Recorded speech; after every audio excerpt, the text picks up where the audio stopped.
With a bunch of states voting on recreational marijuana on Tuesday, I wanted to take some time here to find out just how dangerous this drug really is. Now, you guys know, I've spoken about it before if you're a long-time listener.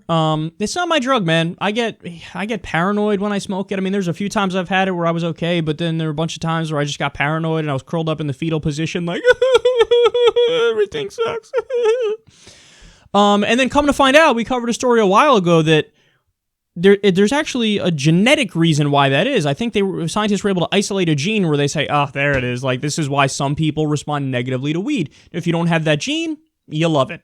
So, and I'm not taking anything away from people who love it. You guys know I'm on your side. I'm pushing for the fucking thing to be legalized. But let's dive into how dangerous it really is so that we get the full picture here. So Business Insider explains, 0 people have overdosed from marijuana. Quote, that's according to the National Institute on Drug Abuse, which collects data on a range of other substances, both legal and illicit. For comparison, opioids, which include prescription pain relievers and heroin, killed more than 28,000 Americans in 2014.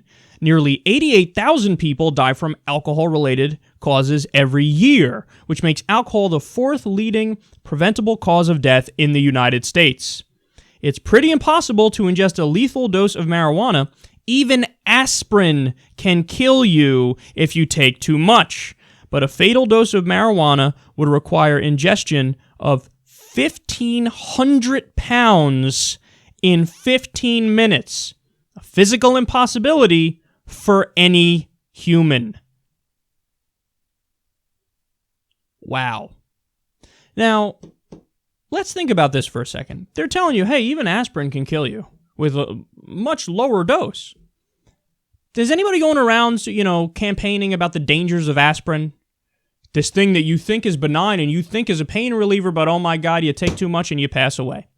Is anybody going around today and saying, you know what, this whole legalization of alcohol thing, I don't like it. I want to go back to alcohol prohibition. Is anybody doing that? Even though 88,000 people die from alcohol-related causes every year, it's the 4th leading preventable cause of death in the U.S. Is anybody saying, dude, look at these numbers, man. What are we going to do? This is crazy. No, you know what people say? File that one under #freedom, bitch. Now, why do they respond like that? I happen to think it's the right way to respond. There are some things as a society where we go, okay, look, the moderate users, they're not hurting anybody else. It's their business. They could still lead a totally normal, productive life and drink every now and then.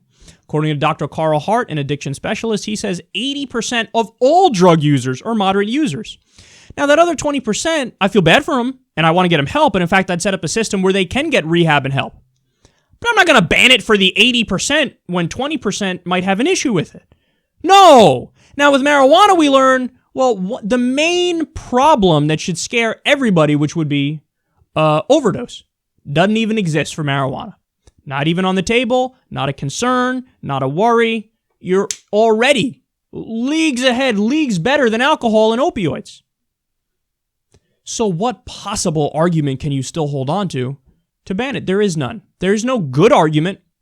Certainly no good argument. And then people will say, but then what are going to happen with, driving while you're high? Well, you could still have that banned. I mean, alcohol's legal. We still have drunk driving law. You can't drive drunk. You could still ban that. You could regulate it. Well, what happens if people get super high at work all the time and they can't function? Well, again, you could ban that too. You can't be drunk at work. So, I don't know. Every counter argument just seems like so stupid and not thought through. So, again, file this under freedom in my book. And I think it's 5 states that are voting on legal recreational marijuana in this election.